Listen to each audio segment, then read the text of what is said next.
Ministre des Sports bouscule les barons des grandes fédérations, de quoi susciter l'admiration et l'agacement au sein du gouvernement. La mise en retrait du président de la Fédération française de football, Noël Le Graët, n'est qu'un exemple parmi d'autres. Amélie Oudéa-Castéra a obtenu la même conclusion pour Bernard Laporte, lui aussi mis à l'écart des instances fédérales du rugby.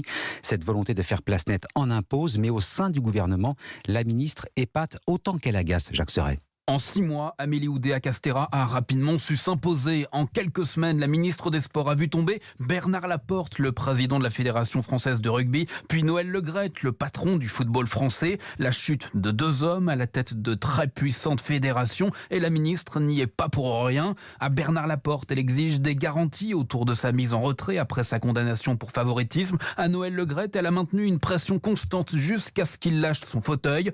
Mais cette ancienne camarade de promotion d'Emmanuel Macron ne fait pas pour autant l'unanimité. Dure, cassante, voilà comment la décrivent certains anciens collaborateurs. Depuis mai dernier, exaspérés, ils sont plusieurs à avoir jeté l'éponge. Cette ancienne championne de tennis est tout aussi cash et clivante en public qu'en privé. De quoi agacer jusqu'à l'Élysée. Le président a confiance en elle, mais parfois, elle l'exaspère, confie un conseiller qui rappelle que le pull aux manches arc-en-ciel de la ministre, un symbole LGBT lors de la Coupe du Monde au Qatar, n'était pas du goût de la présidence. Jacques Serret du service politique d'Europe 1.